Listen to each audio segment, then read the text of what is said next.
Bonjour à tous, je reviens faire des vidéos parce que déjà ça me manquait, ça faisait trop longtemps. De fil, évidemment, bien sûr, mais pas que. Je voulais en profiter, j'ai commencé hier, ça je l'ai fait que hier. Hier, j'ai commencé un projet qui est de faire un Spronky, comme ça. Donc les Spronky, c'est des petits personnages, vous allez voir sur internet, qui sont pas très très gais, comme vous pouvez voir, c'est pas très souriant. Euh, qui sont à la base, il me semble, qui sont un jeu musical. C'est-à-dire chacun d'eux fait un son et après il faut les mettre ensemble pour faire une mélodie. On a un enfant qui est autiste. Donc les mélodies jolies, c'est pas la peine. On oublie, hein. Lui, tout ce qui est dissonant, ça apaise son esprit. Euh, et donc, c'est très bien. Depuis quelque temps, il est dessus. Ça l'aide énormément. Donc, ça coûte 14 euros. D'accord?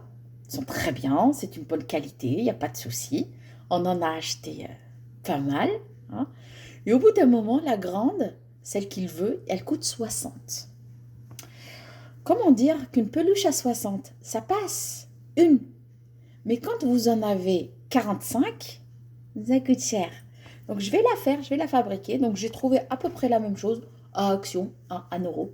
Et un petit peu de travail et d'imagination. Donc je vais le faire. Et je voulais en profiter pour parler un petit peu de l'autisme. J'ai promis au début de la chaîne de parler autisme. Je ne l'ai jamais fait. Parce que je pense honnêtement que je n'étais ni capable ni qualifiée. Maintenant, ça va mieux. On peut le faire. Euh, je ne vais pas parler de l'autisme en général. Parce que il y en a qui le font beaucoup mieux que moi. Il y en a qui ont beaucoup plus d'infos. Moi, ce que j'aimerais vous parler, c'est de l'espoir qu'il y a derrière. On vous parle souvent des difficultés de l'autisme, de ce qu'il faut, de ce qu'il ne faut pas faire, de plein de choses. Nous, pour beaucoup de choses, on a fait l'exact contraire de ce qui est préconisé et on a assumé. Jusqu'au bout, on a assumé. Et je trouve que certaines choses ont marché très très bien et certaines choses n'ont pas marché du tout. Par exemple, quand on a commencé, on lui a. Alors, il a été, commençons par le début, il a été diagnostiqué à 2 ans et demi. À 2 ans et demi, on a commencé à voir qu'il y a quelque chose qui ne va pas. À la fin de la première année de primaire, de maternelle, on nous a dit la fameuse phrase: je ne suis pas médecin, mais on pense que. Alors, au lieu de s'en offusquer, comme énormément de parents, et ce que je comprends, attention, je comprends, nous, ce qu'on a fait, c'est qu'on s'est dit ok, on s'en est offusqué 1 heure. Après, on s'est dit, ok, on va y aller. Il faut qu'on y aille. Donc, on a trouvé en 2 mois un orthophoniste, tout en sachant que j'ai une orthophoniste, sachant que j'en ai eu 3 avant et que Ewan n'a jamais accroché. Jamais accroché. Donc, la quatrième était la bonne. La quatrième, j'ai fait du harcèlement. C'est-à-dire, j'ai envoyé un mail, j'ai envoyé un message, j'ai appelé, j'ai laissé un message vocal. Elle ne m'a pas rappelé au bout d'une semaine, j'ai recommencé. Et à un moment donné, elle m'a appelé. Elle m'a dit, j'ai pas de place, mais j'ai un vide. Ok, je vous prends tous les vides que vous avez. Et ça a marché comme ça. C'est-à-dire, nous, au début, on avait 1 heure par semaine. Il ne tenait pas. On a fait une demi-heure. Après, on a fait 2 demi-heures par semaine. Et après, 2 demi-heures par semaine fixes. Ensuite, en fait, tous les moments où elle avait un trou, elle appelait et on disait oui. C'est-à-dire, moi, il y a eu des matins où elle m'appelait à 7 heures. Enfin, elle ne m'appelait pas, elle me laissait un message. J'ai une place à 8h20. Oui, on arrive. C'était les vacances. On avait besoin de dormir.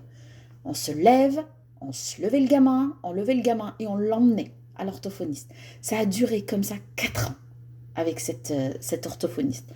C'est une perle, mais c'est une perle, cette orthophoniste. Pour mes connaissances qui la connaissent, c'est ma sauveuse. Elle lui a appris à parler, à être calme, à rentrer dans beaucoup de rôles qu'il ne pouvait pas. C'est elle la première qui a dit: je pense qu'il y a un trouble du spectre autistique. On n'a jamais eu peur du mot parce que nommer les choses, c'est diminuer leur souffrance. Je ne sais plus qui c'est qui dit ça, mais il faut nommer les choses. Moi, j'avais besoin d'un nom, peu importe. Donc, et à partir de là, ça a commencé. On a fait une plateforme d'orientation et de diagnostic. On a fait le CHU, comme tout le monde. Hein. On a cherché des pédopsies, on n'a jamais trouvé. Jamais trouvé. Moi, en plus, il me fallait un pédopsie neurologue en plus. J'ai jamais réussi à l'avoir. Je sais pas. Ça doit être une spécialité. Euh, bravo à vous, ceux qui l'a fait. Vraiment, il en faut plus comme vous. Mais on a réussi. On a fait donc l'orthophonie pendant très très très très très longtemps. On a fait pendant presque 6 ans. Ça fait que 1 an et demi qu'il en fait plus. Mais ça c'est une autre histoire. On a tout fait sur l'Isère, tout, c'est-à-dire toute la première petite enfance on a fait sur l'Isère. On a trouvé des maîtresses qui étaient compréhensifs, des ATSEM. On a eu le Covid aussi, pendant plein de diagnostics, on a eu le Covid. Ça nous a servi, nous, parce qu'en fait, j'en ai profité de ce temps pour lui plastifier sa vie. C'est-à-dire, moi, j'ai des pictos pour tout. Je les ai faits il y a 6 ans, je m'en sers maintenant. Il y a 6 ans, ça n'a jamais servi, il était trop petit. Et pourtant, j'en ai fait des trains, des jours, on a fait les roues du temps, rien, jamais, ça n'a jamais marché. Mais ça aussi, c'est pour vous dire qu'il y a des choses qui ne marchent pas, c'est pas grave, vous trouverez. Les parents trouvent toujours, parce que on ne peut pas s'en empêcher. On va trouver, on connaît notre enfant. Il n'y a pas meilleur que les parents pour connaître leur enfant. C'est pour ça que les professionnels seuls n'y arrivent pas. Les parents seuls n'y arrivent pas. Il faut marcher la main dans la main. Et je crois que c'est le premier conseil que je peux vous donner dans cette toute petite vidéo. C'est marcher la main dans la main avec les professionnels. Ne partez pas dès le début contre eux. Si vous partez contre un professionnel, changez.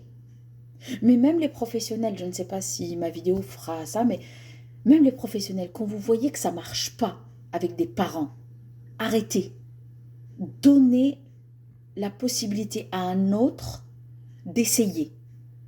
Parce que c'est pas contre vous, c'est pas contre les parents, c'est l'enfant des fois qui rejette le professionnel. Nous, quand on est arrivé dans cette région, et ce sera la dernière phrase que je dirais, quand on est arrivé ici, parce qu'on a changé de région, on a trouvé the perle des orthophonistes. C'est une dame qui est reconnue par tout le monde, par le CHU, par les professionnels, par les CESAD. On la connaît, on sait elle a de l'expérience, elle est formée, et on est resté presque 9 mois. Ewan n'a jamais accroché. C'est pas le travail, c'était la personne. Alors que moi, j'adorais cette bonne femme, je la kiffais. Elle était d'une douceur, mais au bout de 9 mois, elle était encore à l'amadouée, elle était encore dans le périne. Donc, on a arrêté.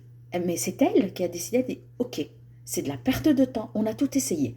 On a essayé, je suis là, je suis pas là. Je le ramène, je l'envoie en taxi.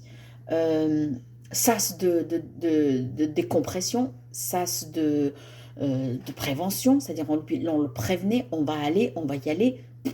Rien, jamais il n'a accroché.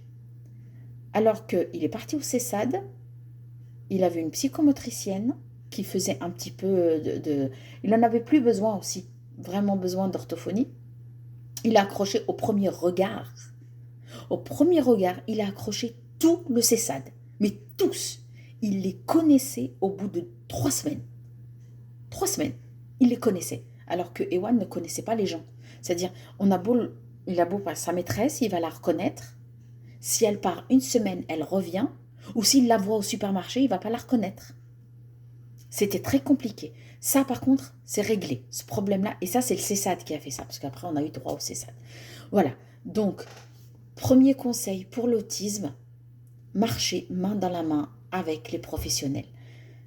Sinon, changez. Trouvez le bon. Prenez votre temps et trouvez le bon professionnel.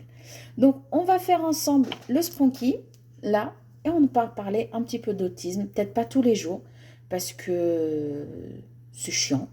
Faut dire la vérité, c'est chiant. Et je reviendrai vers vous demain pour vous donner un petit peu la suite du... Demain, peut-être pas non plus, mais voilà. On se contredit beaucoup hein, quand même quand c'est pas préparé. Alors, il n'y aura pas de montage, il n'y aura pas de préparation, il n'y aura pas, vous attendez pas de la musique, rien. Je fais rien. Je la prends, je la poste, je parle et je poste. Ça plaît, ça plaît. Ça plaît pas, bah, c'est pas grave, ça me dérange pas.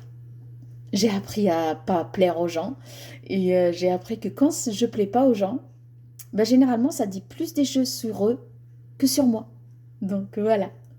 Bon, sur ce, je vous souhaite une très très belle journée et à bientôt.